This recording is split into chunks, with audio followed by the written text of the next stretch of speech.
قل يا أهل الكتاب هل تنقمون منا إلا أن آمنا بالله أنزل إلينا وما أنزل من قبل وأن أكثركم فاسقون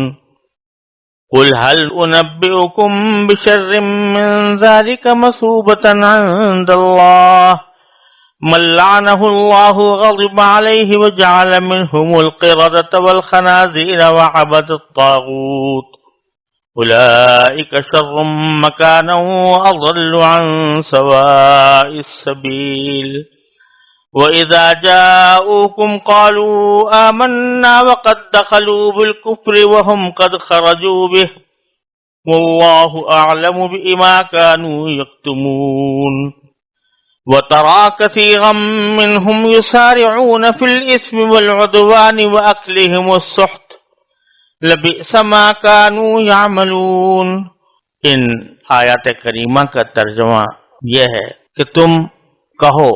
یہ نبی کریم صلی اللہ علیہ وسلم سے خطاب ہے کہ آپ اہل کتاب سے کہیں، تم ان سے کہو کہ اہل کتاب، اے اہل کتاب، تمہیں اس کے سوا ہماری کون سی بات بری لگتی ہے کہ ہم اللہ پر اور جو کلام ہم پر اتارا گیا اس پر اور جو پہلے اتارا گیا تھا اس پر ایمان لے آئے ہیں، جبکہ تم میں سے اکثر لوگ نافرمان ہیں۔ کہو کہ کیا میں تمہیں بتاؤں کہ جس بات کو تم برا سمجھ رہے ہو اللہ کے نزدیک اس سے زیادہ برے انجام والے کون ہیں؟ یہ وہ لوگ ہیں جن پر اللہ نے پھٹکار ڈالی، جن پر اپنا غضب نازل کیا، جن میں سے لوگوں کو بندر اور سور بنایا اور جنہوں نے شیطان کی پرستش کی۔ وہ لوگ ہیں جن کا ٹھکانہ بھی بدترین ہے اور وہ سیدھے راستے سے بھی بہت بھٹکے ہوئے ہیں۔ اور جب یہ تمہارے پاس آتے ہیں تو کہتے ہیں کہ ہم ایمان لے آئے ہیں، حالانکہ یہ کفر لے کر ہی آئے تھے اور اسی کفر کو لے کر باہر نکلے ہیں۔ اللہ خوب جانتا ہے کہ یہ کیا کچھ چھپاتے رہے ہیں۔ اور ان میں سے بہت سوں کو تم دیکھو گے کہ گناہ، ظلم اور حرام خوری میں لپک لپک کر آگے بڑھتے ہیں۔ سچ تو یہ ہے کہ جو حرکتیں یہ کرتے ہیں وہ نہایت بری ہیں۔ یہ ان آیات میں اہل کتاب سے یہ خطاب کیا گیا ہے جن میں یہود بھی داخل ہیں اور نصارہ یعنی عیسائی حضرات بھی داخل ہیں، کہ وہ جو ہر وقت مسلمانوں کے خلاف کچھ نہ کچھ سازشیں کرتے رہتے تھے اور یہ چاہتے تھے کہ مسلمان مغلوب ہوں، نبی کریم سرور عالم صلی اللہ علیہ وسلم کا جو غلبہ جزیرہ عرب پر دھیرے دھیرے ہو رہا ہے اس میں رکاوٹ پڑے، تو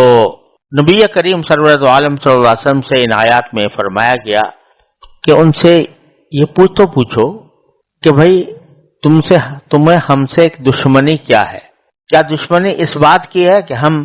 اللہ تعالیٰ پر ایمان لاتے ہیں اور جو کلام ہم پر قرآن کریم کے شکل میں اتارا جا رہا ہے اس پر ایمان لاتے ہیں، اور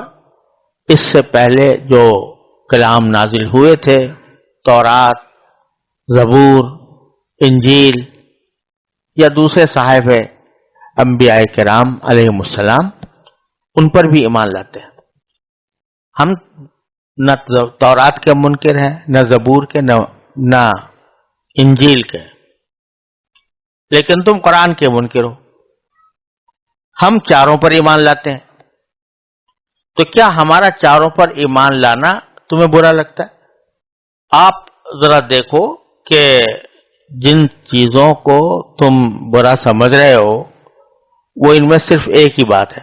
کہ اللہ تبارک و تعالیٰ نے جو کلام رسول کریم صلی اللہ علیہ وسلم پر نازل فرمایا ہے اس پر ہم ایمان لاتے ہیں، تو یہ تمہارے نزدیک قابل تنقید بات ہے یا جس کو تم برا سمجھ رہے ہو۔ حالانکہ اگر دیکھو تو یہ دیکھو کہ تم اپنے ماضی کی طرف نظر دوڑاؤ، اپنی تاریخ کو دیکھو تو تمہیں خود اپنی تاریخ میں نظر آئے گا کہ بہت سے وہ لوگ جو تورات پر ایمان رکھتے تھے، انبیاء کرام کی کتابوں پر ایمان رکھتے تھے، لیکن بدعملی کی وجہ سے اور بدعقیدگی کی وجہ سے ان کو اللہ تعالیٰ نے کبھی سور بنا دیا ان کو مسخ کر کے، کبھی بندر بنا دیا۔ اصحاب السبت جو تھے جن کا ذکر اجمالی طور پر سورہ بقرہ میں بھی آیا ہے اور سورہ اعراف میں تفصیل کے ساتھ آئے گا، ان کو بندر بنایا گیا تھا، یعنی وہ انسانوں کو بندر بنا دیا گیا تھا۔ تو یہاں ذکر ہے کہ کچھ کو بندر بنا دیا گیا، کچھ کو خنزیر بنا دیا گیا، سور بنا دیا گیا۔ تو خنزیر بنانے کا بھی کہیں نہ کہیں واقعہ ان کے ساتھ پیش آیا ہوگا، بندر بنانے کا واقعہ اصحاب السبت کے ساتھ پیش آیا تھا۔ بعض لوگ یہ سمجھتے ہیں کہ یہاں پر بندر بنانا یہ کوئی تمثیل ہے اور حقیقت میں بندر نہیں بنایا گیا تھا، وہ اس بات کو بہت مستبعد سمجھتے ہیں کہ کوئی انسان بندر میں تبدیل ہو جائے۔ لیکن جیسا میں نے پہلے بھی عرض کیا کہ عجیب لوگ ہیں جو اگر ڈاروین یہ کہے کہ بندر سے انسان بن گیا تو وہ قابل قبول ہے، لیکن اللہ تعالیٰ یہ کہے کہ انسان سے بندر بن گیا تو اس کے اوپر اعتراض ہے۔ تو حقیقت میں ان کی بدعمالیوں کی وجہ سے اللہ تبارک و تعالیٰ نے ان کو بندر بنایا، ان کو خنزیر بنایا۔ تو اس کو باری تعالیٰ فرماتے ہیں کہ اہل کتاب یا اہل الکتاب هل تنقمون منا، یہ کہو کہ اہل کتاب کیا تم ہم سے جو تم برا سمجھتے ہو، تو کیا اس کے سوا کوئی اور بات ہے کہ ہم اللہ پر ایمان لائے نا، آمنا باللہ ما انزل الینا وما انزل من قبل، اور دوسری طرف ان اکثرکم فاسقون، تم میں سے اکثر وہ ہیں جو نافرمان ہیں۔ اکثر اس لیے کہا کہ اہل کتاب میں بہت سے لوگ ایسے بھی تھے کہ جو اللہ تعالیٰ کے فرمانوں پر عمل کرنے والے تھے اور شرک میں مبتلا نہیں تھے، تو اللہ تبارک و تعالیٰ کے رسول صلی اللہ علیہ وسلم پر ایمان بھی لے آئے تھے۔ تو اس لیے اکثر لوگ قل هل انبئکم بشر من ذلک مثوبۃ، آپ یہ کہہ دیجئے کہ کیا میں تمہیں بتاؤں کہ اس سے زیادہ بری سزا والے کون ہیں، زیادہ برے انجام والے کون ہیں؟ وہ کون ہیں؟ من لعنہ اللہ، جن پر اللہ نے اپنی پھٹکار ڈالی، وغضب علیہ، ان پر غضب نازل فرمایا، وجعل منہم القردۃ والخنازیر، اور ان میں سے لوگوں کو کچھ کو بندر بنا دیا، کچھ کو سور بنا دیا، وعبد الطاغوت، اور اس شخص سے زیادہ برا کون ہوگا انجام کے اعتبار سے جس نے طاغوت کی عبادت کی، شیطان کی عبادت کی۔ اولئک شر مکانا، یہی لوگ ہیں جو اپنے کام کے اعتبار سے بدتر ہیں، وَأَضَلُّ عَنْ سَوَاءِ السَّبِيلِ، اور سیدھے راستے سے بھٹکے ہوئے ہیں، بہت بہکے ہوئے ہیں۔ اور عجیب بات ہے کہ یہ ساری باتیں مسلمانوں کے خلاف کرتے ہیں، لیکن وَإِذَا جَاءُوكُمْ قَالُوا آمَنَّا، جب اے مسلمانوں یہ تمہارے پاس آتے ہیں تو کہتے ہیں کہ ہم تو ایمان لے آئے ہیں۔ اس کے دونوں مطلب ہو سکتے ہیں، ایک یہ کہ ایمان لے آئے ہیں جھوٹ بولتے ہیں، منافقت کرتے ہیں، دوسرا یہ کہ گول مول بات کرتے ہیں۔ آمنا تو کہہ دیا کہ ایمان لائے ہیں، لیکن یہ نہ بتایا کس چیز پر ایمان لائے ہیں۔ تو دل میں ان کے یہ ہوتا ہے کہ ہم تو اپنے کتاب پر، تورات پر ایمان لے آئے ہیں، یا انجیل پر ایمان لے آئے ہیں، یا اپنے پیغمبروں پر ایمان لے آئے ہیں، لیکن دکھا یہ رہے ہیں کہ آمنا کہہ کر کہ لوگ یہ سمجھے کہ رسول کریم صلی اللہ علیہ وسلم پر ایمان لے آئے۔ دونوں باتیں اس میں داخل ہیں۔ حالانکہ فرمایا کہ وقد دخلوا بالکفر وقد خرجوا به، وہ جب آئے تھے تو اس وقت بھی کفر کے ساتھ داخل ہوئے تھے، اور باہر نکلے ہیں تو بھی کفر کے ساتھ نکلے ہیں۔ واللہ اعلم بما كانوا یکتمون، اللہ تعالیٰ خوب جانتے ہیں کہ کیا باتیں انہوں نے چھپائی ہوئی ہیں۔ آگے فرمایا وَتَرَى كَثِيرًا مِّنْهُمْ يُسَارِعُونَ فِي الْإِثْمِ وَالْعُدْوَانِ، اور ان میں سے بہت سو کو تم دیکھو گے کہ وہ گناہ اور ظلم اور حرام خوری میں لپک لپک کر آگے بڑھتے ہیں۔ تین چیزیں ذکر فرمائی، گناہ اور آگے عدوان یعنی ظلم، اور تیسرے حرام خوری۔ اگرچہ اسم کے اندر سب چیزیں داخل ہیں، اسم جب گناہ کو کہتے ہیں تو ظلم کرنا بھی گناہ ہے، اور حرام خوری بھی گناہ ہے، لیکن یہ ان گناہوں میں سے ان دو چیزوں کا خاص طور پر ذکر اس لیے فرمایا کہ آدمی اگر کوئی اپنی ذات میں کوئی گناہ کرتا ہے، الیاذ باللہ کوئی فحش بدکاری کا کام کرتا ہے، تو وہ اس کی ذات کی حد تک محدود ہے، اور دوسرے پر ظلم کرتا ہے تو اس کا نتیجہ یہ کہ یہ کسی اللہ کے بندے کے ساتھ زیادتی ہوتی ہے، اور اس کے نتیجے میں یہ حقوق العباد پامال ہوتے ہیں، بندے کے حقوق پامال ہوتے ہیں۔ اور اللہ تبارک و تعالیٰ یہ فرماتے ہیں کہ میرے جو حقوق ہیں عبادات وغیرہ سے متعلق وہ تو میں معاف کر دیتا ہوں، بعض اوقات بغیر توبہ کے بھی معاف کر دیتے ہیں، اور اگر توبہ کر لے تو پکی بات ہے کہ معافی کر دیتے ہیں، لیکن جہاں تک میرے بندوں کا تعلق ہے، منکس کی حق تلفی جو تم نے کی ہے تو وہ اس وقت تک معاف نہیں ہوگی جب تک کہ وہ معاف نہ کرے یا تم اس کا حق ادا نہ کرو۔ اس لیے پہلے عدوان کے لفظ کو تو پہلے اس لیے ذکر فرمایا، اور دوسرا حرام خوری اکلہم السحت۔ سحت کے لفظی معنی تو ہر حرام چیز کے ہیں، لیکن بکثرت اس کا جو استعمال ہوتا ہے وہ رشوت کے لیے ہوتا ہے، کہ رشوت لینا کسی سے، اس کو سحت کہا جاتا ہے۔ قرآن کریم نے دوسری جگہ فرمایا انہی کے بارے میں کہ سماعون للکذب اکالون للسحت، یہ پیٹ بھر بھر کر حرام کھاتے ہیں، اور اس سے مراد اکثر و بیشتر رشوت۔ تو اس کو خاص طور پر اس لیے ذکر فرمایا کہ رشوت ایک ایسی مصیبت ہے کہ ایک مرتبہ اگر یہ معاشرے میں پھیل جائے تو پورے معاشرے کو تباہ کر ڈالتی ہے۔ اس کے بعد نہ مظلوم کو انصاف ملتا ہے، اس لیے کہ انصاف کرنے والا رشوت لے کر بے انصافی کر لیتا ہے۔ کوئی اگر فرض کرو کہ مظلوم ہے، وہ کچھ پولیس کی مدد حاصل کرنا چاہتا ہے، نہیں کر سکتا، اس لیے کہ اسے پتا ہے کہ اگر میں پولیس کے پاس جاؤں گا تو وہ مجھ سے رشوت مانگے گی، اور اگر دوسرے نے میرے مقابل نے دشمن نے اس کو رشوت دے دی تو میرے خلاف کام کرنا شروع کر دے گی۔ تو جب ایک مرتبہ رشوت کا بازار گرم ہو جائے تو پھر معاشرے کی تباہی میں کوئی کسر نہیں رہتی۔ اس لیے خاص طور پر اللہ تبارک و تعالی نے گناہ کا الگ ذکر کیا، گناہ کے ساتھ عدوان یعنی ظلم اور دوسرے حرام خوری کا الگ ذکر فرمایا کہ یہ لوگ، اور پھر فرمایا کہ یسارعون، کہ وہ اس میں لپک لپک کر آگے بڑھتے ہیں۔ تو در حقیقت یہ فرمایا کہ جب کسی کوئی گناہ، یعنی ایک تو یہ ہے کہ اتفاقاً کوئی گناہ سرزد ہو گیا انسان سے تو اس میں معافی کی امید ہے، لیکن جب وہ گناہ کرتے کرتے کرتے کرتے انسان کی طبیعت میں داخل ہو گیا، سرشت میں داخل ہو گیا، تو اب وہ اس کے طرف لپک لپک کر آگے بڑھتا ہے، بڑے شوق سے آگے بڑھتا ہے۔ شروع میں جب آدمی کوئی گناہ کا کوئی کام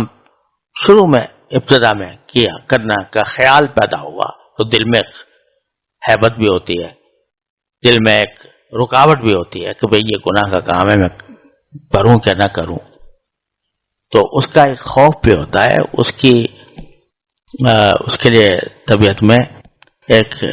استنکاف بھی پیدا ہوتا ہے کہ بھئی یہ کرنے جا رہا ہوں، پتہ نہیں اس کا انجام کیا ہوگا، رکاوٹ ہوتی ہے۔ لیکن جب ایک مرتبہ کر لیا، گناہ کا ارتکاب کر لیا، تو اب وہ جو ایک بند بنا ہوا تھا،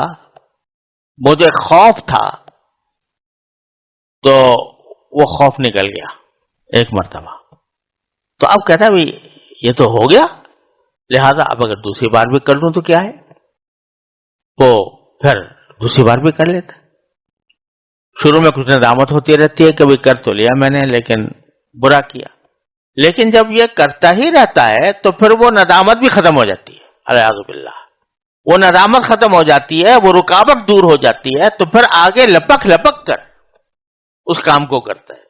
شوق سے کرتا ہے، کسی رکاوٹ کے بغیر کرتا ہے۔ تو جو چیز طبیعت میں داخل ہو کر ایسی بن جائے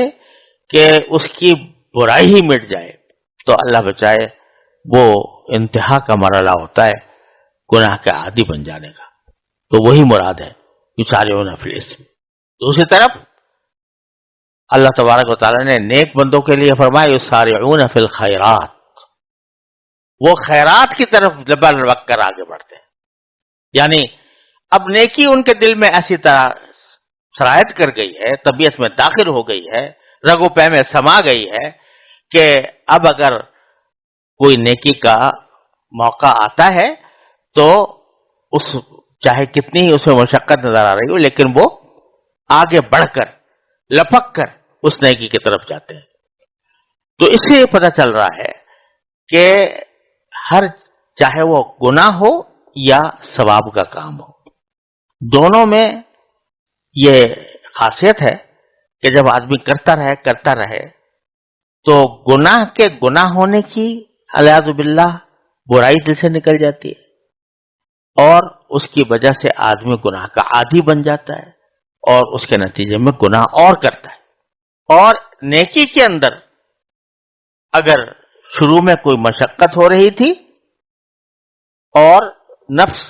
اس کے خلاف رکاوٹ ڈال رہا تھا، تو رفتہ رفتہ اس کام کو بار بار کرنے سے وہ رکاوٹ دور ہو جاتی ہے، اور اب ایسی بات آ جاتی ہے کہ جس چیز سے خواہشات نفس انسان کو روک رہی تھی، اب اللہ تبارک و تعالیٰ کے فضل و کرم سے اس کی طرف ایک شوق پیدا ہو جاتا ہے، رغبت پیدا ہو جاتی ہے، تو یہ سارعون فی الخیرات بن جاتا ہے آدمی کہ وہ ایک دوسرے سے آگے بڑھ کر لپک کر اس کو آپ کو کرتا ہے۔ تو سبق یہ مل رہا ہے کہ اول تو گناہ کے قریب مت جاؤ۔ بعض اوقات انسان یہ سوچتا ہے کہ یہ جو میں گناہ کی بار بار خواہش ہو رہی ہے، بار بار دل میں چل رہا ہے، ایک مرتبہ کر گزروں پھر توبہ کر لوں گا،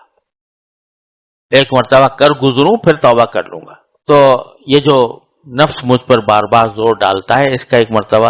اس کا پیٹ بھر دوں، پھر گناہ سے توبہ کر کے چھوٹ جاؤں گا، اور دل میں یہ حسرت نہیں رہے گی کہ میں نے یہ گناہ نہیں کیا۔ یہ شیطان کا صبر سے بڑا دھوکہ ہے، بہت زبردست دھوکہ ہے،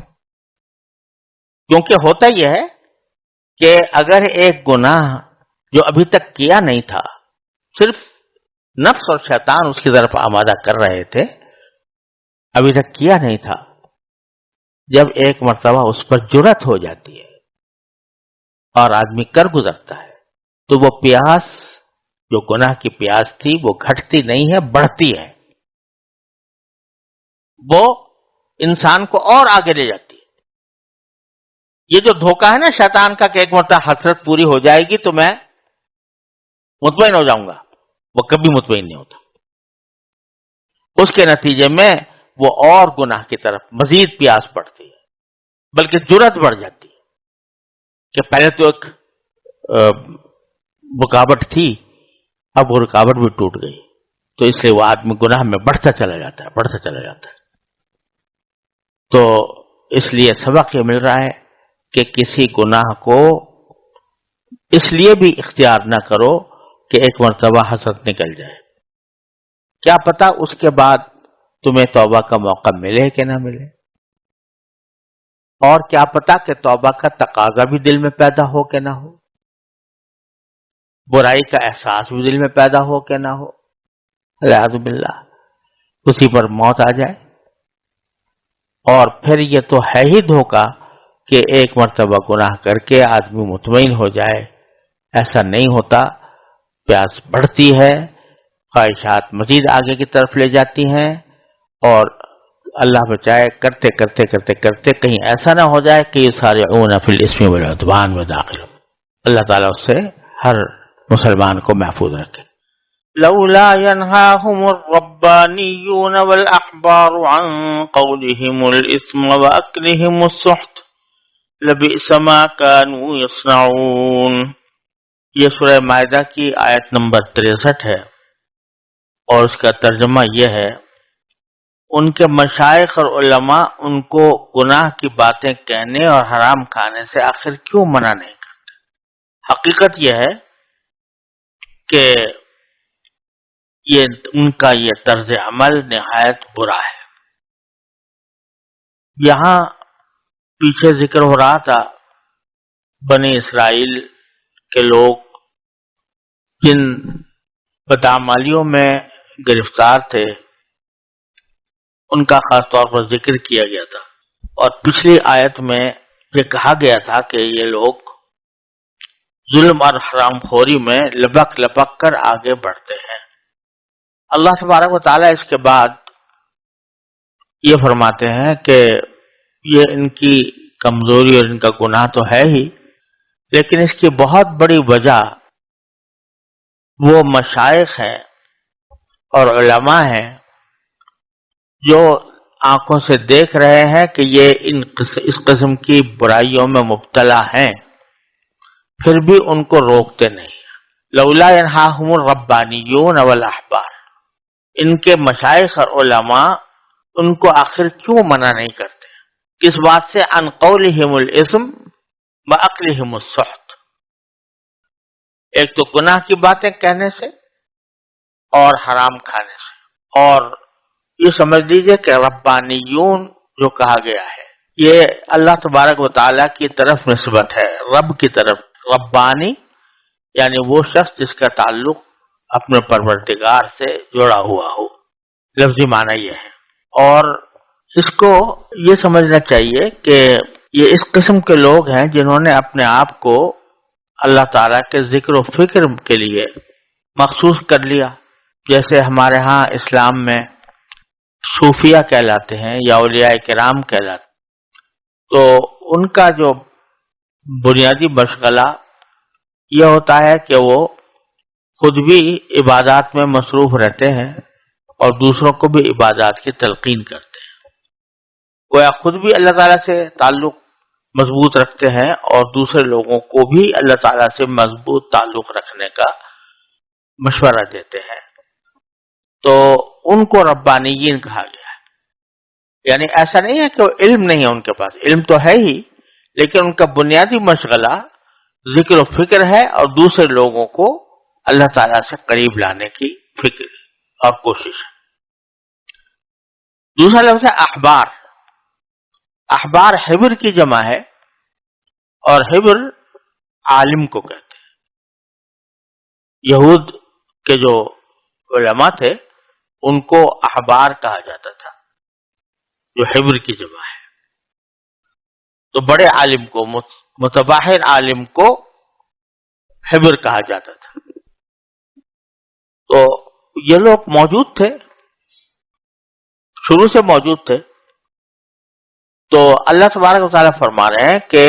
جب یہ علماء اور یہ خانقاہی مزاج کے لوگ، اولیاء، صوفیہ، یہ آنکھوں سے دیکھ رہے ہیں کہ یہ لوگ جھوٹی باتیں کرتے ہیں اور حرام کھاتے ہیں، جھوٹی باتیں کرتے ہیں اور حرام کھاتے ہیں، تو ان علماء اور صوفیہ نے ان کو کیوں نہیں روکا؟ اور پھر ان کے نہ روکنے کے اوپر تبصرہ کرتے فرمایا کہ لبئس ما کانوا یصنعون، حقیقت یہ ہے کہ ان کا یہ طرز عمل بہت برا ہے۔ یہاں ایک بات سمجھنے کی یہ ہے کہ پچھلی آیت جس میں عوام کی بدعمالیوں کا ذکر تھا کہ وہ گناہ کی طرف لپک لپک کر جاتے ہیں اور ظلم کرتے ہیں اور حرام کھاتے ہیں، تو وہاں پر لفظ استعمال فرمایا تھا لبئس ما کانوا یعملون، اور احبار اور رہبان اور ربانیین کو جب ذکر فرمایا کہ وہ عوام کو گناہ سے روکتے نہیں، تو وہاں فرمایا لبئس ما کانوا یصنعون۔ یعملون پہلی جگہ اور یصنعون دوسری جگہ۔ بظاہر اس کی وجہ یہ ہے کہ عمل کا جہاں تک تعلق ہے، عمل یعمل عملا، کوئی بھی کام آدمی کر لے وہ عمل کہلاتا ہے۔ ایک مرتبہ کر لیا، دو مرتبہ کر لیا، عمل ہے۔ اور یصنعون، صنع یصنع کے لفظی معنی ہوتے ہیں کوئی چیز بنانا، اور اس کا اطلاق بعض اوقات کوئی کام کرنے کے اوپر بھی ہوتا ہے، لیکن ایسا کام جو ایک مرتبہ کر کے چھوڑ دیا وہ اس میں داخل نہیں۔ یصنعون کے معنی یہ ہے کہ کسی عمل کو انسان نے اپنا معمول بنا لیا، عادت بنا لی، تو اس لیے یہاں پر یہ لفظ استعمال فرمایا گیا لبئس ما کانوا یصنعون۔ اسی لیے ہم نے ترجمے میں جہاں پچھلی آیت کا ترجمہ کیا تھا لبئس ما کانوا یعملون، تو ہم نے یہ کہا تھا کہ سچ تو یہ ہے کہ جو حرکتیں یہ کرتے ہیں وہ نہایت بری ہیں، حرکتیں جو کرتے ہیں وہ نہایت بری ہیں۔ اور یہاں لبئس ما کانوا یصنعون کا ترجمہ کیا ہے، حقیقت یہ ہے کہ ان کا یہ طرز عمل نہایت برا ہے۔ تو طرز عمل کے کیا معنی ہوئے کہ وہ انہوں نے ایک اپنی عادت بنا رکھی ہے اور اسی عادت کو لے کر وہ آگے بڑھ رہے ہیں، اس لیے یہ تھوڑا سا ترجمے کے اندر بھی اس کی رعایت کی گئی ہے۔ اور اصل بات یہ ہے کہ اس آیت کریمہ نے اگرچہ براہ راست تو خطاب ہے یہ یہودیوں کو، بنی اسرائیل کو، لیکن یہ اس کا تعلق اور اس کا بالواسطہ ہدایت یہ مسلمانوں کے لیے بھی ہے، اور یہ اللہ تبارک و تعالیٰ کا ایک فضل و کرم ہی ہے کہ اللہ تبارک و تعالیٰ بہت سی مرتبہ مسلمانوں کو جو کوئی ہدایت عطا فرمانا چاہتے ہیں تو اور خصوصیت سے جب بہت زیادہ بری باتوں کے لیے مسلمانوں کو متوجہ کرنا چاہتے ہیں تو پردہ رکھ کر بات کرتے ہیں، یعنی براہ راست مسلمان لوگوں سے یہ نہیں کہا کہ تمہارے علماء کیوں نہیں منع کرتے، یہ نہیں کہا کہ تم کیوں حرام کھاتے ہو، سختی کے الفاظ مسلمانوں سے استعمال نہیں کی، لیکن بنی اسرائیل سے خطاب کرتے ہوئے ایک خود بخود سمجھ میں آ رہا ہے کہ جن بدعمالیوں پر بنی اسرائیل کو ڈانٹا جا رہا ہے، پھٹکارا جا رہا ہے، ان کی برائیاں کی جا رہی ہیں، تو اصل مقصد تو برائیوں کی برائی بیان کرنا ہے، نہ کہ کسی خاص شخص کی۔ لہذا جو احکام ان کو دیے جا رہے ہیں، جن باتوں پر ان پر تنقید کی جا رہی ہے، وہ بدرجہ اولا مسلمانوں کے لیے بھی اسی طرح قابل گرفت ہے۔ تو اس لیے یہ بالواسطہ علماء، جو یہودی علماء تھے وہ تو گزر گئے اس زمانے میں، اب بھی ہیں، لیکن ہمارا تعلق تو زیادہ تر پڑتا ہے مسلمانوں سے، تو اس لیے اس کا تعلق جو ہے وہ ہم سے بھی ہے کہ جن لوگوں نے دین کا علم حاصل کر لیا یا دین کا علم حاصل کرنے کے بعد وہ اللہ تعالیٰ کے ذکر و شغل میں مصروف ہو گئے، خانقاہی نظام قائم کر لیا، اللہ والے کہلانے لگے، تو ان کو سوچنا چاہیے کہ ہم کیوں نہیں لوگوں کو اس حرام خوری سے روک رہے ہیں۔ تو شریعت کا حکم یہ ہے کہ جس قوم کے لوگ جرائم اور گناہوں میں مبتلا ہوں گے اور ان کے مشائخ علماء کو یہ بھی اندازہ ہوگا کہ اگر ہم ان کو روکیں گے تو یہ باز آ جائیں گے، ایسے حالات میں اگر یہ کسی لالچ یا خوف کی وجہ سے ان جرائم اور گناہوں کو نہیں روکتے تو ان کا جرم اصل مجرموں، بدکاروں کے جرم سے بھی زیادہ سخت ہے۔ اس لیے حضرت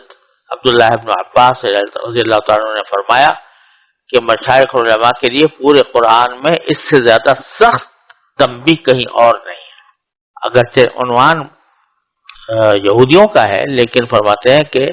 مشائخ علماء کے لیے اس سے زیادہ سخت تنبیہ کہیں اور نہیں ہے۔ وجہ یہ ہے کہ اس آیت کی روح سے ان کا جرم، یعنی علماء اور اللہ والوں کا جرم جو اس جرائم سے لوگوں کو روک نہیں رہے، تمام چوروں، ڈاکوؤں اور ہر طرح کے بدکاروں کے جرم سے بھی زیادہ سخت ہے۔ لیکن یہ ظاہر ہے کہ یہ اسی وقت ہے جبکہ علماء اگر اس بات کی توقع رکھتے ہوں کہ اگر ہم بتائیں گے تو یہ لوگ باز آ جائیں گے، اور اس صورت میں چاہے لوگ ہمیں برا بھلا کہیں تو لیکن ہم ان کو سمجھائیں گے، مجھ سے کچھ اللہ کے بندے اگر تسلیم کر لیں تو ٹھیک ہے۔ اور اگر یہ خیال ہو کہ ان میں سے ان کو ماننا نہیں ہے، یہ طے شدہ بات ہے کہ ہم ان کو سمجھائیں گے تب بھی یہ باز نہیں آئیں گے، تو اس صورت میں واجب تو نہیں رہتا بتانا، لیکن افضل اور اعلیٰ پھر بھی ہے کہ آدمی پھر بھی بتاتا رہے، کیا پتہ اللہ تبارک و تعالیٰ کسی وقت کسی کو ہدایت کا ذریعہ بنا دے۔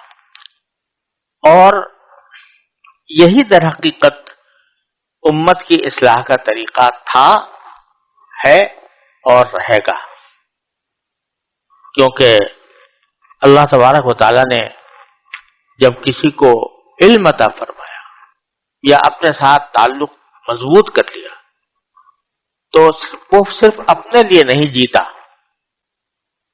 وہ دوسروں کے لیے جیتا ہے۔ اپنی اصلاح تو ویسے ہی سب سے پہلے فرض ہے، لیکن اس کی زندگی در حقیقت دوسروں کے لیے ہو جاتی ہے۔ وہ اللہ والا تبھی بنتا ہے جب اللہ کی مخلوق کی فکر اس کے دل میں ہو۔ تو اسی لیے اگر کوئی آدمی کوئی گناہ کر رہا ہے اور لوگ اس کی پیروی میں گناہوں کی عادت میں پڑے ہوئے ہیں تو اللہ والوں کو اور علماء کو چین نہیں آنی چاہیے کہ اس وقت تک جب تک کہ اس گناہ سے لوگوں کو روکنے کا فریضہ انجام نہ دے دیں۔ نبی کریم صلی اللہ علیہ وسلم کا حال تو قرآن کریم نے بتایا، لعلک باخع نفسک الا یکونوا مؤمنین، کیا آپ اپنی جان کو ہلاک کر ڈالیں گے اس واسطے کہ لوگ ان کے درد میں کہ یہ ایمان نہیں لا رہے؟ تو اس درجہ تو یہ درجہ تو پیغمبر کا ہے کہ وہ اتنا افسوس اور رنج کرتے ہیں اپنے عوام کو دیکھ کر کہ ایسا لگتا ہے کہ اپنی جان کو ہلاک کر ڈالیں گے۔ اگر وہ نہیں ہے تو کم از کم اتنی طلب تو ہونی چاہیے اہل علم میں اور اہل دین میں اور اولیاء اور صوفیاء میں، خانقاہ والوں میں، کہ ساری دنیا کو جب دیکھ رہے ہیں اگر غلط راستے پر جا رہی ہے تو اس پر ان کو کم از کم رنج تو ہو۔ قرآن کریم میں جیسے احکام آئے ہیں اس کی روشنی میں رسول کریم صلی اللہ علیہ وسلم نے ارشاد فرمایا کہ جب کوئی شخص کوئی منکر دیکھے، کوئی برائی دیکھے، تو اگر ہاتھ سے روک سکتا ہے تو ہاتھ سے روک دے، اگر ہاتھ سے نہیں روک سکتا زبان سے روک سکتا ہے زبان سے روک دے، اور اگر زبان سے بھی نہیں روک سکتا تو پھر کم از کم دل سے تو اس کو برا سمجھے۔ اور عجیب بات یہ ہے یہاں پر جو الفاظ آئے ہیں حدیث میں وہ یہ ہے کہ من رأى منکم منکرا فلیغیرہ بیدہ، جو کوئی منکر کو دیکھے، برائی دیکھے تو اس کو اپنے ہاتھ سے تغییر کر، اس کو بدل دے۔ ومن فإن لم يستطع فبلسانہ، اگر ہاتھ سے بدلنے پر قدرت نہیں ہے تو کم از کم زبان سے بدلے، زبان سے تاکید کرے، لو برائی کرنے والے کو کہ اس سے باز آ جاؤ۔ وإن لم يستطع فبقلبہ، اور اگر وہ اس کی بھی طاقت رکھتا ہو تو دل سے بدل دے۔ بقلبہ کا تعلق اسی سے ہے، فلیغیرہ، تو دل سے بدل دے۔ عام طور سے ہم ترجمہ یہ کرتے ہیں کہ وہ دل سے اس کو برا سمجھے، تو ایک نیا فعل معذوف نکالتے ہیں وہاں پر کہ نیا فعل ہے کہ بھئی اپنے دل سے برا سمجھے، ہے تو یہی بات، لیکن جو لفظ استعمال ہوا تغییر ہے کہ دل سے بدل دے۔ کیا مطلب کہ فی الحال تو دل سے برا سمجھتا رہے، اس کی گھٹن اس کی دل میں اتنی پیدا ہو جائے اور اس کا جو فکر ہے وہ اتنی غالب ہو جائے دل کے اوپر کہ ایک وقت ایسا ہے کہ یہ قلب کی گھٹن حالات کو تبدیل کرنے پر آمادہ کر دے۔ جب گھٹن پیدا ہوتی ہے، کسی غم پیدا ہوتا ہے، صدمہ ہوتا ہے کہ کیا ہو رہا ہے، تو وہ بڑھتا جاتا ہے، آدمی کو نیند نہیں آتی، آدمی کو چین نہیں آتا، اور اس کے نتیجے میں پھر وہ کوئی نہ کوئی ایسی کارروائی کرنے پر مجبور ہو جاتا ہے، وہ دل اس کو مجبور کر دیتا ہے کہ جو بدلنے کے اوپر آمادہ کرتے ہیں، زبان سے یا ہاتھ سے۔ جب البتہ ہاتھ سے بدلنے کا جو حکم ہے وہ صاحب اقتدار کو ہے، جس کا کہیں اقتدار ہو۔ جیسے ایک انسان کو اپنے گھر پر اقتدار حاصل ہے تو اس کا ہی فریضہ ہے کہ اگر کوئی برائی دیکھ رہا ہے ہاتھ سے ختم کر دے، اور اسی طرح کوئی شخص جو ہے وہ اگر کسی ادارے کا سربراہ ہے تو اس ادارے کے اندر اس کو اقتدار حاصل ہے، وہاں کوئی منکر ہو رہا ہے، کوئی برائی ہو رہی ہے تو اس کا فرض ہے کہ ہاتھ سے۔ کوئی شخص کسی ملک کا سربراہ ہے تو اس کا اقتدار پورے ملک کے اوپر ہے، تو وہاں اس کا فریضہ ہے کہ وہ اپنے ہاتھ سے اور جس کے اندر طاقت نہیں ہے تو وہ کم از کم زبان سے کہے، کم سے کم دل سے برا سمجھے، اور دل سے اتنا برا سمجھے کہ بالآخر جا کر وہ حالات کی تبدیلی پر منتج ہو جائے۔ تو یہ اللہ تبارک و تعالیٰ کا ارشاد ہے۔ اس ارشاد کے نتیجے میں بات روئے سخن تو ہے یہودیوں کی طرف، لیکن در حقیقت تعلیم ہم سب کو دی جا رہی ہے کہ ان باتوں سے پرہیز کرو۔ اور جیسا کہ فارسی کا ایک شعر ہے کہ گفت آیت در حدیث دیگراں، کہ بڑی اچھی بات وہ ہوتی ہے کہ جو مخاطب سے براہ راست کہنے کے بجائے دوسروں کی گفت بات کرتے ہوئے اشارہ دے دیا جائے۔ تو یہاں پر بھی ایسا ہی ہے۔ اللہ تبارک و تعالی ہم سب کو اس پر عمل کرنے کی توفیق عطا فرمائے۔ وقالت اليهود يد الله مغلولة غلت أيديهم ولعنوا بما قالوا بل يداه مبسوطتان ينفق كيف يشاء ولا يزيدن كثيرا منهم ما أنزل إليك من ربك طغيانا وكفرا وألقينا بينهم العداوة والبغضاء إلى يوم القيامة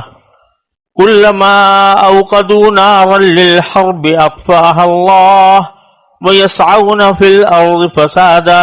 والله لا يحب المفسدين ولو أن أهل الكتاب آمنوا واتقوا لكفرنا عنهم سيئاتهم ولأدخلناهم جنات النعيم ولو أنهم أقاموا التوراة والإنجيل وما أنزل إليهم من ربهم لأكلوا من فوقهم ومن تحت أرجلهم منهم أمة مقتصدة وكثير منهم ساء ما يعملون يا أيها الرسول بلغ ما أنزل إليك من ربك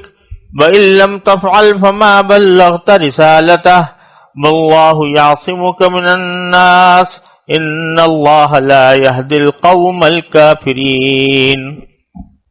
یہ سورہ مائدہ کی آیت نمبر 64 سے آیت نمبر 67 تک میں نے تلاوت کی ہے۔ ان آیات کا ترجمہ یہ ہے، اور یہودی کہتے ہیں کہ اللہ کے ہاتھ بندھے ہوئے ہیں۔ ہاتھ تو خود ان کے بندھے ہوئے ہیں، اور جو بات انہوں نے کہی ہے اس کی وجہ سے ان پر لعنت الگ پڑی ہے، ورنہ اللہ کے دونوں ہاتھ پوری طرح کشادہ ہیں، وہ جس طرح چاہتا ہے خرچ کرتا ہے۔ اور اے پیغمبر، جو وحی تم پر نازل کی گئی ہے وہ ان میں سے بہت سو کی سرکشی اور کفر میں مزید اضافہ کر کے رہے گی، اور ہم نے ان کے درمیان قیامت کے دن تک کے لیے عداوت اور بغض پیدا کر دیا ہے۔ جب کبھی یہ جنگ کی آگ بھڑکاتے ہیں اللہ اس کو بجھا دیتا ہے، اور یہ زمین میں فساد مچاتے پھرتے ہیں، جبکہ اللہ فساد مچانے والوں کو پسند نہیں کرتا۔ اور اگر اہل کتاب ایمان لے آتے اور تقوی اختیار کرتے تو ہم ضرور ان کی برائیاں معاف کر دیتے، اور انہیں ضرور آرامت اور راحت کے باغات میں داخل کرتے۔ اور اگر وہ تورات اور انجیل اور جو کتاب ان کے پاس ان کے رب کی طرف سے بھیجی گئی ہے یعنی قرآن، اس کی ٹھیک ٹھیک پابندی کرتے تو وہ اپنے اوپر اور اپنے پاؤں کے نیچے ہر طرف سے اللہ کا رزق کھاتے۔ اگرچہ ان میں ایک جماعت راہ راست پر چلنے والی بھی ہے، مگر ان میں سے بہت سے لوگ ایسے ہی ہیں کہ ان کے اعمال خراب ہیں۔ اے رسول، جو کچھ تمہارے رب کی طرف سے تم پر نازل کیا گیا ہے اس کی تبلیغ کرو، اور اگر ایسا نہیں کرو گے تو اس کا مطلب یہ ہوگا کہ تم نے اللہ کا پیغام نہیں پہنچایا، اور اللہ تمہیں لوگوں کی سازشوں سے بچائے گا۔ یقین رکھو کہ اللہ کافر لوگوں کو ہدایت نہیں دیتا۔ پیچھے جو فرمایا گیا تھا کہ تم یہود و نصارہ کو اپنا حلیف یعنی دوست ایسا نہ بناؤ کہ تمہارے ان کے مقصد زندگی ایک ہو جائے، تو اسی کی وضاحت یہ آ رہی ہے کہ ان کا مقصد زندگی کچھ اور ہے اور تمہارا مقصد زندگی کچھ اور ہے۔ ان کے خیالات کچھ اور ہیں، تمہارے خیالات کچھ اور ہیں۔ تو اسی میں ایک واقعہ یہ پیش آیا تھا کہ اللہ تعالیٰ نے مدینے کے لوگوں کو، یہودیوں کو کبھی کافی مالدار بنایا تھا، اور یہ لوگ مال و دولت کے ساتھ یہ معاملہ کرتے تھے کہ اہل مدینہ کو جب ضرورت پیش آتی تو ان کو سود پر قرضے دیا کرتے تھے۔ جب رسول کریم صلی اللہ علیہ وسلم تشریف لائے اور آپ کی دعوت ان کو پہنچی تو ان ظالموں نے اپنی قومی چوزراہٹ اور اپنی جاہل رسوم سے حاصل ہونے والے نذرانوں کی خاطر اس دعوت سے روگردانی کی اور رسول اللہ صلی اللہ علیہ وسلم کی مخالفت کی۔ اس کی سزا کے طور پر اللہ تبارک و تعالی نے ان پر دنیاوی بھی تنگی کر دی، یعنی جتنے مالدار پہلے تھے اب اتنے مالدار نہ رہے، کچھ تنگ دست ہو گئے۔ ایک تو بے برکتی تھی کفر کی، رسول کریم صلی اللہ علیہ وسلم کے ساتھ دشمنی کی اور آپ کے حکام کو نہ ماننے کی، اور دوسری طرف یہ بات بھی تھی کہ مسلمانوں نے اب ان سے سود پر قرضہ لینا چھوڑ دیا تھا، تو ان کا جو ایک بڑا ذریعہ آمدنی ہے وہ رک گیا تھا، تو کچھ تنگ دستی آ گئی۔ تو جس ایک یہودی پر یا جن یہودیوں پر تنگ دستی آئی تھی ان میں سے کسی نے یہ کہا کہ ید اللہ مغلولہ، اعوذ باللہ، کہ اللہ کے ہاتھ تو بندھے ہوئے ہیں، کہ اللہ کے ہاتھ جو ہیں وہ بندھے ہوئے ہیں، وہ ہمیں کچھ نہیں دے رہا یا ہمیں کمی کر کے دے رہا ہے۔ اب یہ عجیب بات معلوم ہوتی ہے کہ سوال یعنی ذہن میں پیدا ہوتا ہے کہ یہودی بھی اللہ تعالیٰ پر ایمان تو رکھتے تھے، چاہے کتنے بھی بدعمل ہوں لیکن ایمان تو رکھتے تھے، اور اس ایمان کا تقاضا یہ ہے کہ اس قسم کے کلمات کسی بھی ایسے شخص سے جو کہ اللہ تعالیٰ پر ایمان رکھتا ہو بہت بعید معلوم ہوتے ہیں کہ وہ یہ کہے کہ اللہ کے ہاتھ بندھے ہوئے ہیں، یا اللہ جو ہے بخیل ہے، کنجوس ہے، اعوذ باللہ، تو یہ بات بڑی بعید معلوم ہوتی ہے۔ لیکن اصل میں یہودیوں کے ہاں اللہ تبارک و تعالیٰ کا جو تصور ہے اس کے لحاظ سے یہ کچھ بعید نہیں ہے کہ انہوں نے یہ بات کہہ دی، کیونکہ ان کے ہاں ان کے قول کے مطابق، یہودیوں کے عقیدے کے مطابق اللہ تعالیٰ ایک جسم ہے۔ اللہ تبارک و تعالیٰ کو کبھی غلط فہمی بھی ہو جاتی ہے، اللہ تعالیٰ کو کبھی اپنی رائے سے رجوع بھی کرنا پڑتا ہے، اللہ تبارک و تعالیٰ جو ہے وہ کبھی ہنستا بھی ہے، روتا بھی ہے، اپنے کیے پر پشیمان ہو کر روتا بھی ہے۔ اس قسم کے سارے باتیں ان کے عقائد میں شامل ہیں۔ تو اگر انہیں یہ کہہ دیا ہو کہ اللہ میاں بخیل ہے، کنجوس ہے اور اس کے ہاتھ بندھے ہوئے ہیں تو کچھ بعید نہیں ہے۔ تو اللہ تبارک و تعالیٰ اسی کے قول کو نقل فرماتے ہیں کہ یہ تو یوں کہہ رہے ہیں کہ اللہ کے ہاتھ بندھے ہوئے ہیں، غلت ایدیہم، اصل میں تو ہاتھ ان کے بندھے ہوئے ہیں، کنجوسی اور بخل تو ان کی صفت ہے، اللہ تعالیٰ کی صفت کیسے ہو سکتی ہے؟ کنجوسی اور بخل تو ان کی صفت ہے کہ ان کے ہاتھ بندھے ہوئے ہیں۔ وَلُعِنُوا بِمَا قَالُوا، ایک طرف تو ہیں کنجوس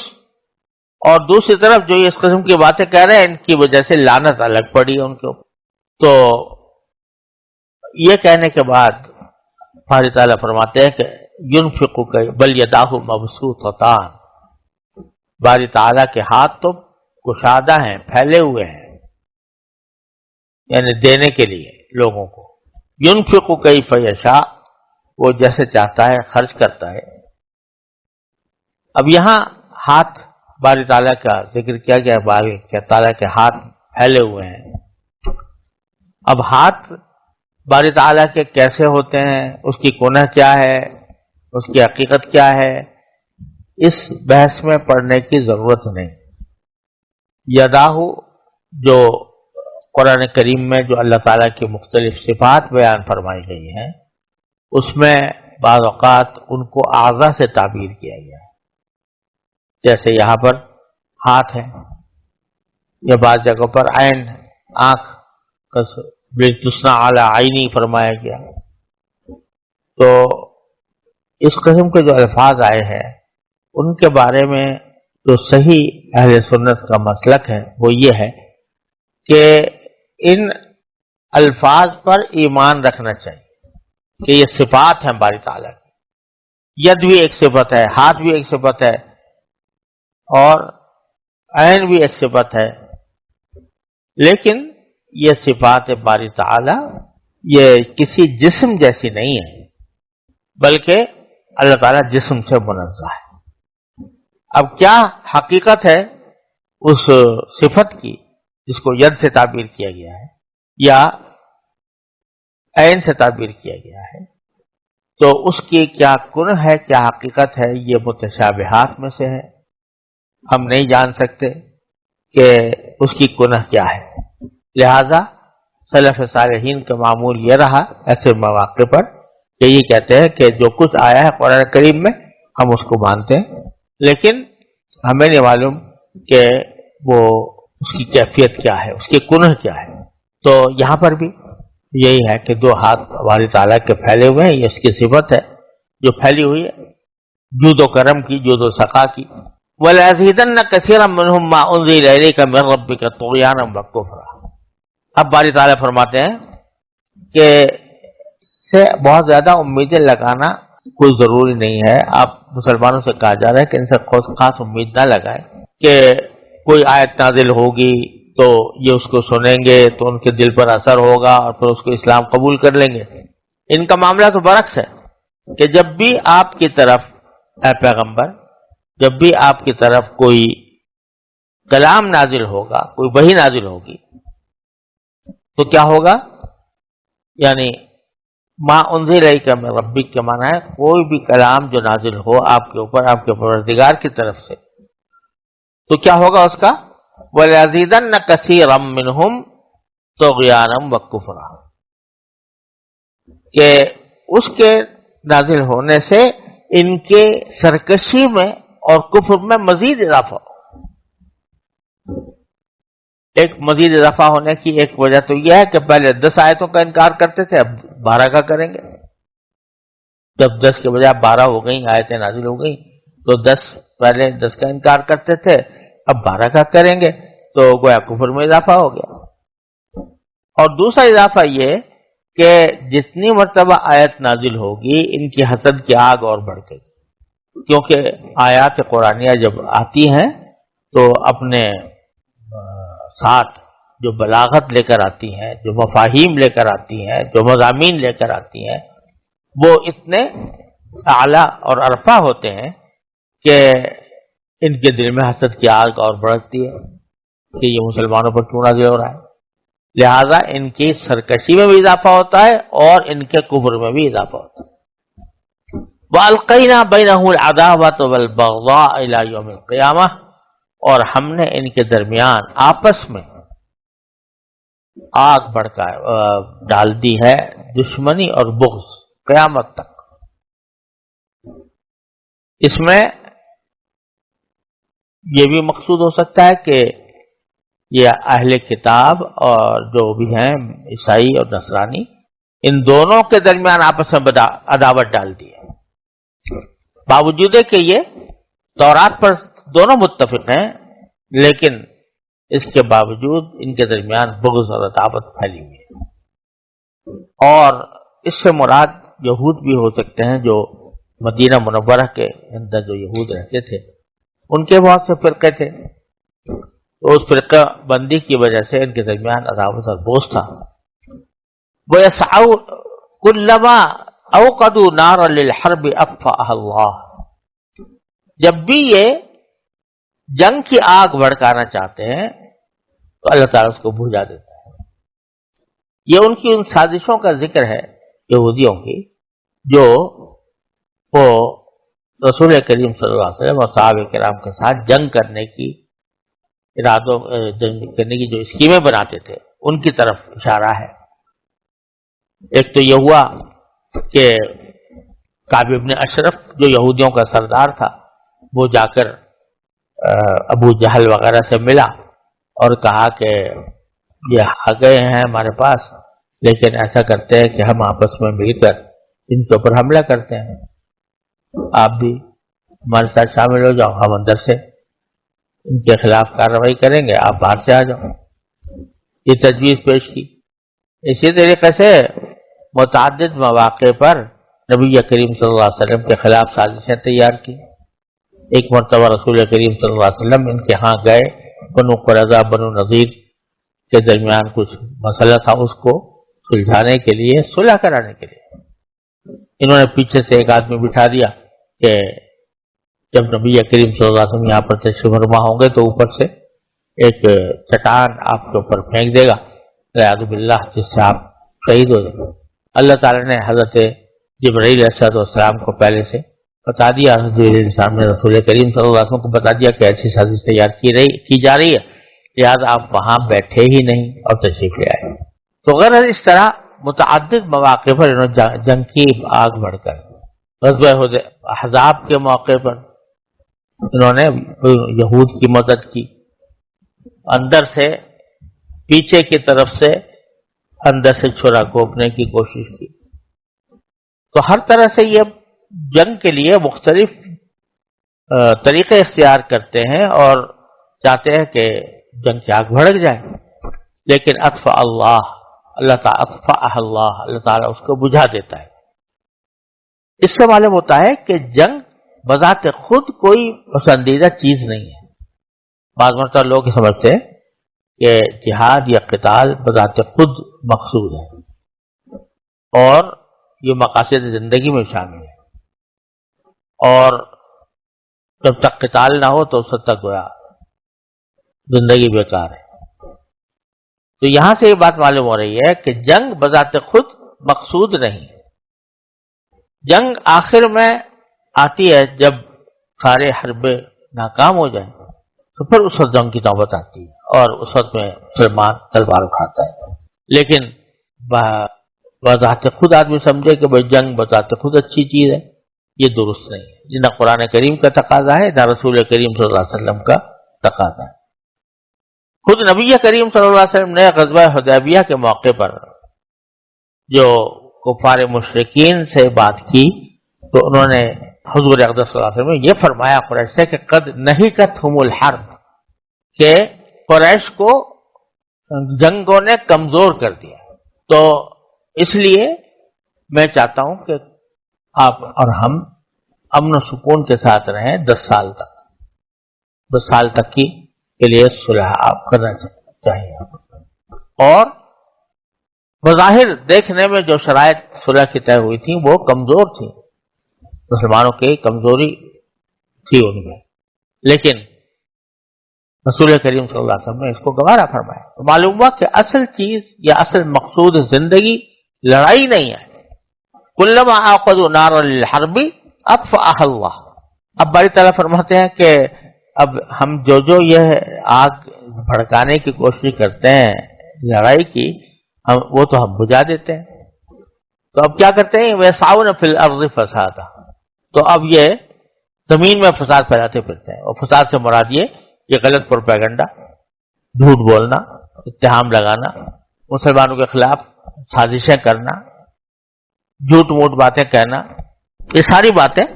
فساد کے اندر داخل. واللہ لا يحب المفسدین. اللہ تعالیٰ فساد کرنے والوں کو پسند نہیں کرتا. پھر اللہ تعالیٰ ایک مرتبہ پھر بڑے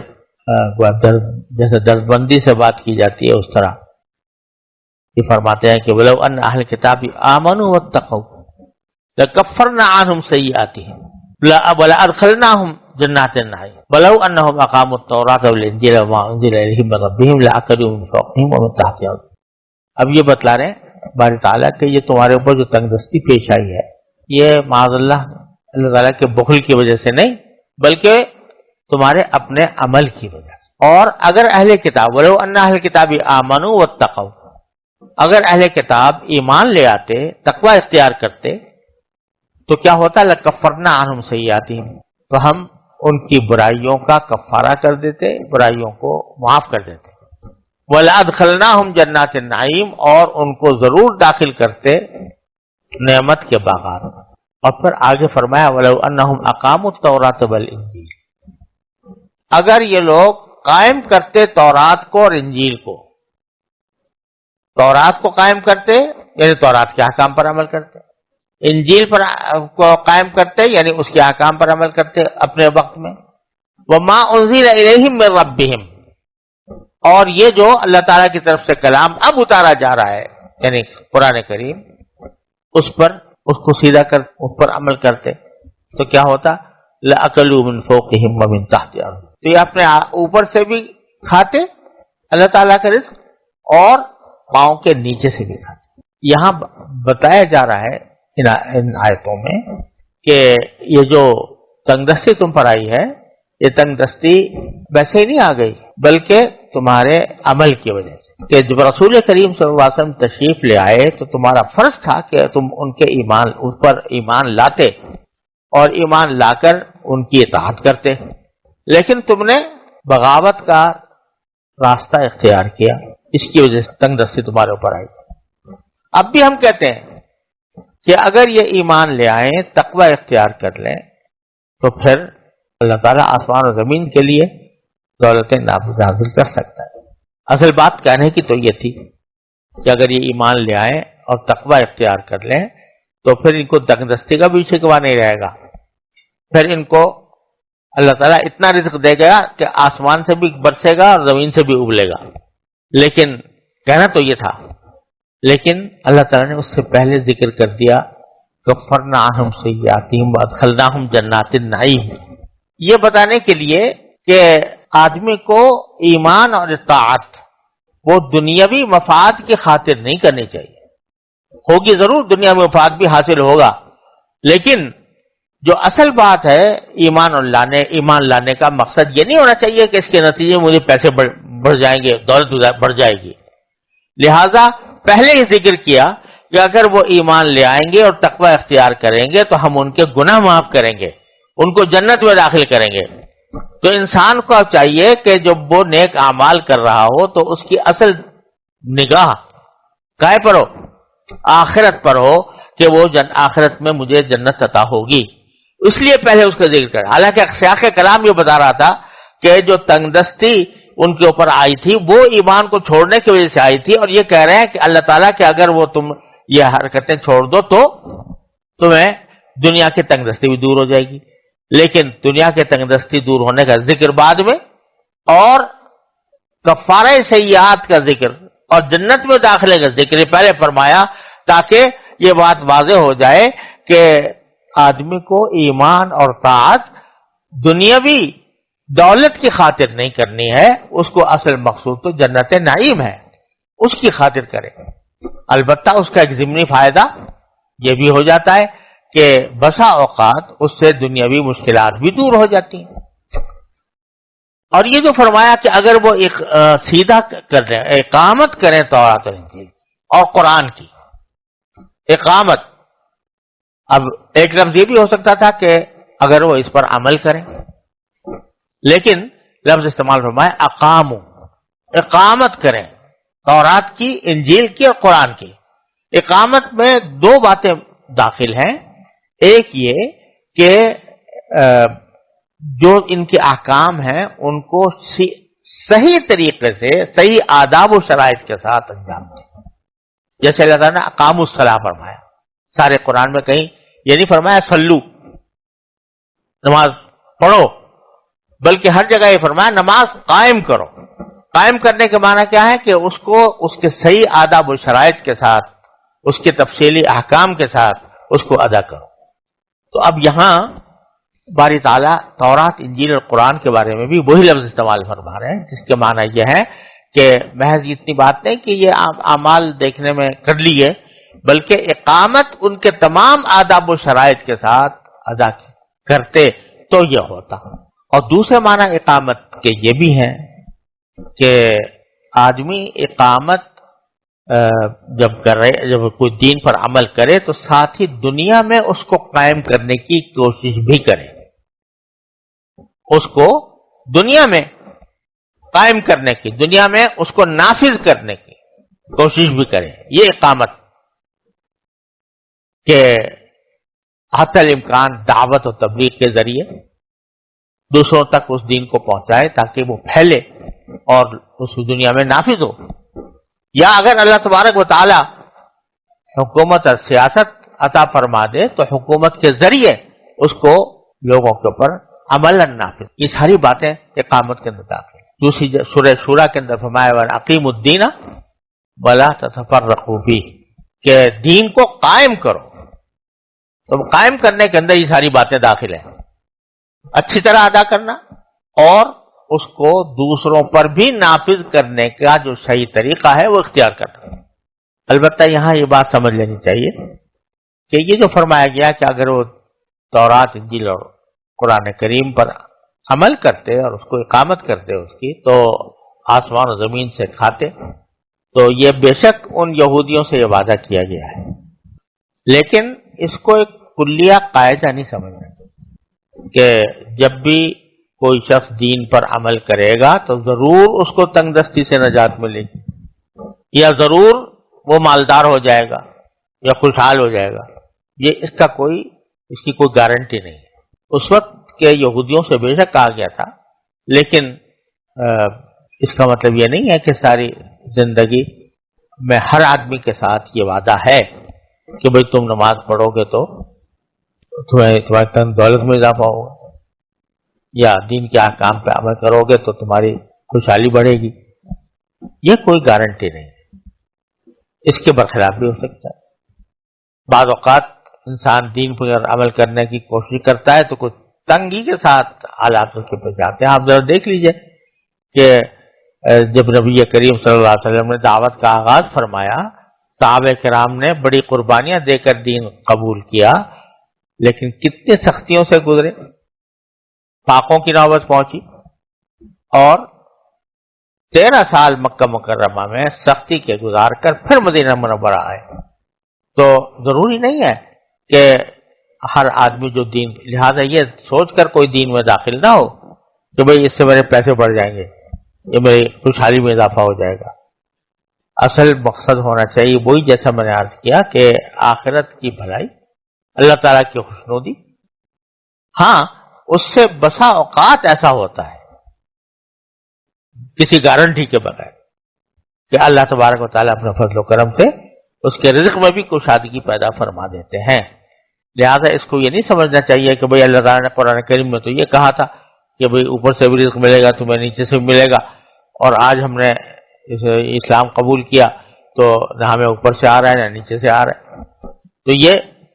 خیال نہ ہونا چاہیے، کیونکہ یہ قاعدہ کلیہ بیان نہیں کیا جا رہا ان خاص یہودیوں کے بارے میں جو تنگ دستی کا شکار ہو گئے تھے دولت مندی کے بعد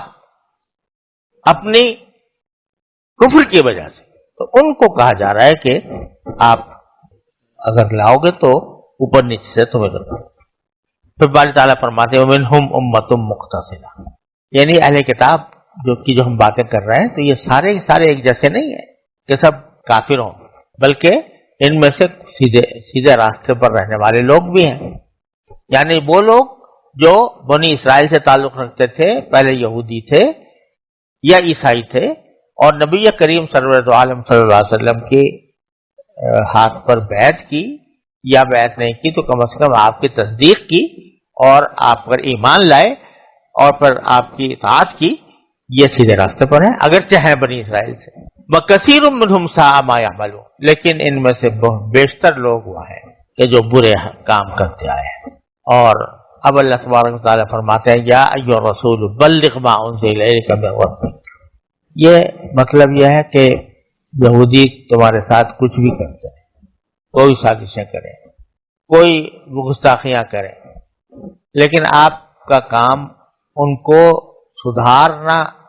یعنی زبردستی سدھارنا نہیں، آپ کا کام تو یہ ہے کہ آپ تبلیغ کیے جائیں۔ تو یہ اے رسول بلغ ما انزل الیک من ربک، پہنچا دو وہ بات لوگوں تک، وہ بات کہ جو تمہاری طرف، تمہارے رب کی طرف سے نازل کی۔ یہاں اصل میں ایک مفعول اور ہونا چاہیے تھا، جب بلغ تبلیغاً کہتے ہیں تو وہ دو مفعولوں کی طرف متعدی ہوتی ہے، ایک وہ بات جو پہنچائی جا رہی ہے، ایک وہ شخص جس کو پہنچائی جائے۔ تو یہاں باری تعالیٰ نے بات کا تو ذکر کیا کہ پہنچاؤ، کہ کیا پہنچاؤ؟ ما انزل الیک من ربک، جو تمہارے پاس نازل کی گئی ہے تمہارے پروردگار کی طرف سے، وہ پہنچاؤ۔ کس کو پہنچاؤ اس کا ذکر نہیں ہے۔ تو یہ جہاں پر یہ دوسرا مفعول محذوف کیا جاتا ہے تو مطلب یہ کہ سب کو پہنچاؤ۔ جب مفعول ثانی مذکور نہیں تو اس کا مطلب ہے سب لوگ، جن کو بھی پہنچانا ممکن ہو وہ سب۔ اس سے بھی یہ بات معلوم ہو رہی ہے کہ رسول کریم سرورت عالم صلی اللہ علیہ وسلم پوری انسانیت کے لیے پیغمبر بنا کر بھیجے گئے تھے، تمام انسانوں کو پہنچانا آپ کے فرائض منصبے میں داخل تھا۔ وَإِن لَّمْ تَفْعَلْ فَمَا بَلَّغْتَ رِسَالَتَهُ، اگر آپ نے ایسا نہ کیا، یعنی تبلیغ نہ کی بفرض محال، فَمَا بَلَّغْتَ رِسَالَتَهُ، تو اس کا مطلب یہ ہوگا کہ تم نے اللہ کا پیغام نہیں پہنچایا۔ ابھی دیکھو بظاہر یہ مبتدا خبر ایک ہی ہو رہے ہیں، موضوع محمول ایک ہو رہے ہیں کہ اگر تم نے تبلیغ نہ کی تو تم نے پیغام نہیں پہنچایا۔ تو اگر اس کو سادہ لفظوں میں کہیں تو یوں بنے گا کہ اگر تم نے تبلیغ نہیں کی تو تم نے تبلیغ نہیں کی۔ لیکن یہ ایک پیار ہے اور اس پیار کے انداز میں بات کی جا رہی ہے۔ اول تو رسول کریم صلی اللہ علیہ وسلم کا تبلیغ نہ فرمانا یہ ناممکن، لیکن فرض محال کے طور پر ایک بات کہی جا رہی ہے کہ اگر تم نے نہ کیا، یہ فرض محال کے طور پر۔ اب اگر جو فرض محال ہے تو کوئی لمبی چوڑی سزا بیان کرنا یا اس کا کوئی بہت بڑا نتیجہ بیان کرنا، یہ اس پیار کے خلاف ہے جس پیار کے ساتھ یہ بات کی جائے۔ تو اس لیے مطلب یہ ہوا کہ اگر تم نے یہ کام نہ کیا، علم تبلغ نہیں کہا، علم تفعل، اگر نہ کیا تو پھر تم نے پیغام تو نہ پہنچایا، اللہ تبارک و تعالیٰ کا پیغام تو نہ پہنچایا۔ تو یہ پیار ہے اللہ تبارک و تعالیٰ کی طرف سے، ایک فرض محال کے طور پر جو بات کی جا رہی ہے اس کو بھی پیار سے کہا جا رہا ہے،